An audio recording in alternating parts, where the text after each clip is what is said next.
Welcome, everyone, to the Fantasy Phoenix podcast, here to give you tips for NBL SuperCoach. Let's dive right in and start reviewing round 6. A decent week for us with 383 points. This could have been much higher if not for injury and foul trouble, looking at USource. It was good enough for us to move up 15 spots to 144th overall, though. Our trade-ins of Cotton for Miller and Source for Huckporty were awesome. The only downside is not being able to grab Bannon, but I didn't think it was worth using one of our last 2 boosts to bring him in. In some team news, Daniel Johnson has signed as an injury replacement player for Southeast Melbourne, with Gorjak Gak going down with that calf injury. He isn't known for his defending, so as long as Source doesn't get into foul trouble, it shouldn't affect him too much. But if you are one of the very rare owners of a Reese Fague or a Craig Moller, I would be concerned. Basically, he's got more height, and he stretches the floor. He's got a better 3-point shot than both of them, and he can be a little bit of an offensive presence down low. I don't know if he's going to be the backup 5 or if he covers for Creek a little bit at the 4. I'm not sure, but something to keep an eye on moving forward. This week is going to be interesting. It's very form and matchup dependent, as every team is on a single. Cairns and New Zealand have the best fixture run after, and Perth and Tassie have doubles next week too. So those few teams are probably where you're going to want to look for your longer term trades. It could be a good week to make some bench moves to gain cash or set up for future rounds, to move some dead weight such as a Henschel or a Flowers, or for the bold, maybe even some 1-week punts for the singles round. With this in mind, let's take a look at some players to potentially trade in or out in our buy, sell, keep and avoid segment. Buy are players that I think are good options to trade in if you don't already have them. Sell are players I think are good options to trade out if you do own them. Keep are players that are being traded out by others in the competition, and I think you should consider keeping. And avoid are players that are being traded in by others, but I think you should consider avoiding. Here's how our options from last week went. Our buy in Source Williams scored 68 points for the round and went up 11.5k. Tick. Our sell Huckporty had a -1 and dropped 34.7k. Tick. To be fair, that was somewhat injury restricted, but I don't think it would have been a massive amount better. Our keep Saar scored 41 across the double and just narrowly missed his break even, but with a break even of 7, another double next week, hopefully he continues to repay that call. We'll call that a tick as well. And our avoid was Pat Miller, who was revealed after the podcast to be missing the entire round, so very happy with our calls there. Moving on to this week. Buy Bryce Cotton. Bryce is back. The Wildcats have hit a bit of form, and the little champ is leading from the front.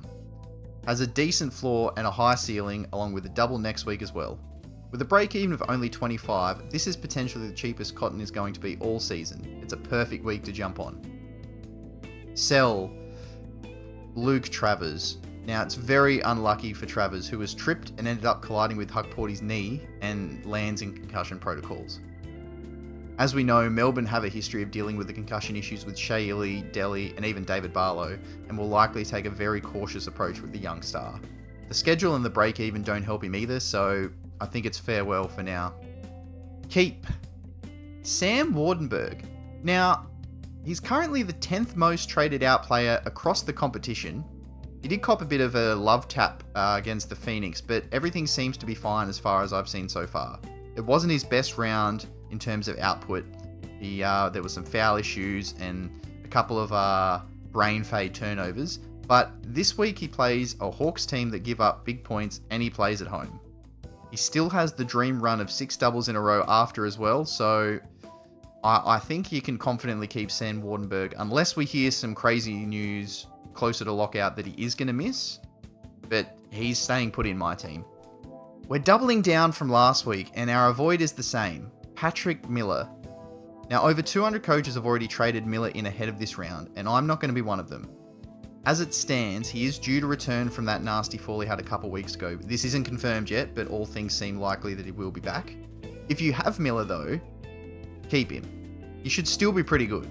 But this will be his first game of the season that all 3 of Miller, Armstrong, and McCall are going to be playing together. It is against the Hawks, so they might all go off, but I'm taking a cautious approach with him due to this and him coming back from that injury with Adam Ford known to kind of ease players back in. He's not someone that I think you should get rid of unless you find out he's again missing this week. But yeah, I wouldn't be bringing him in with those factors. For captaincy, it's even more important on single game weeks to have guys with a high ceiling. So let's take a look at our top 3 captain options. At number 3, Jordan Crawford. The dynamic guard has been in solid form and comes up against Adelaide this week, and they gave up roughly 30 points to each of the starting guards from the opposition as of late. Detch is going to likely go to Doyle, especially after his performances over the last few games, so McCarron looks to be the matchup, but he hasn't been at his high standards pretty much in any aspect this year. If you are bringing Crawford in or you have held, he's definitely a potential pod captain play. At number 2, Parker Jackson Cartwright. Now we're doubling down. Hopefully he can repay us here. He didn't have a massive round last week, and he comes up against a revitalised Perth in the jungle this week. But here's some stats from the guards against Perth over their 2 wins last week. Trey Kell went for 43, Delhi had 35, Illy 28, and Goulding 22. If all of those guys can put up those numbers, PJC could be big on Friday, if he keeps his fouls under control. Speaking of foul trouble, at number 1, Alan Williams. If he stays out of foul trouble, he could be massive. Melbourne hit by injury, including potentially Huck Porty missing. He is vocal about his dislike of United and his desire to beat them, especially in a home game. He's got DJ now as his backup instead of Gak. Like I mentioned earlier, I don't think that inhibits his minutes with DJ's defensive liabilities. So if Sauce stays out of foul trouble, he might play season high minutes here. And if he does, even against a tough JLA matchup, I think he's going to go big. He's where my captaincy is going to be put, unless we hear any crazy news of something going on before the start of the round. Some nice trades last week left us with a few options for this week. My initial plans were J-Rob down to Armstrong and Olbrich up. But with the Travers news, he now has to go, which means Olbrich survives again. With not needing the cash, it will be Air down to Armstrong and Travers to Bannon, who I unfortunately missed last week. But I still think he should have some nice price rises and scores over the next 2 or 3 weeks.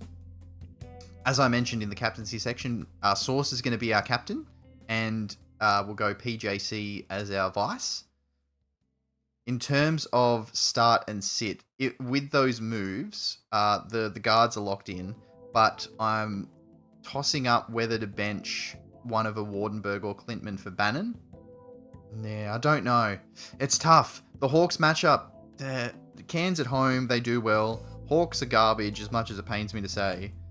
And yeah, it's going to be a tough call.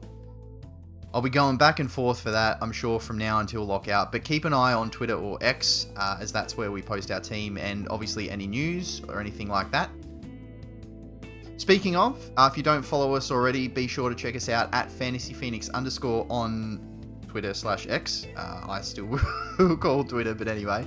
And you can leave any comments or feedback or questions, and we're happy to answer them either on the platform or on the pod. But thank you everyone so much for listening or watching, depending on where you tuned in. If you're watching us on YouTube, love it if you could drop a like and subscribe. Obviously, it helps us a lot. And if you're listening to us on Spotify, if you want to drop us a follow. And conversely, if you're listening to us or watching us on one or the other, and you haven't checked out the other one, feel free. If you're only doing audio, I do put up some graphics for our captaincies and for the trade-ins and outs, etc. And if you're only watching the video and you prefer to have a sped up version on Spotify, feel free to jump over and watch us there. I'll have the links to both in the descriptions of both, if that makes sense. But that's enough of me rambling. Good luck everyone for round 7, the singles round, and we'll see you all in the next episode.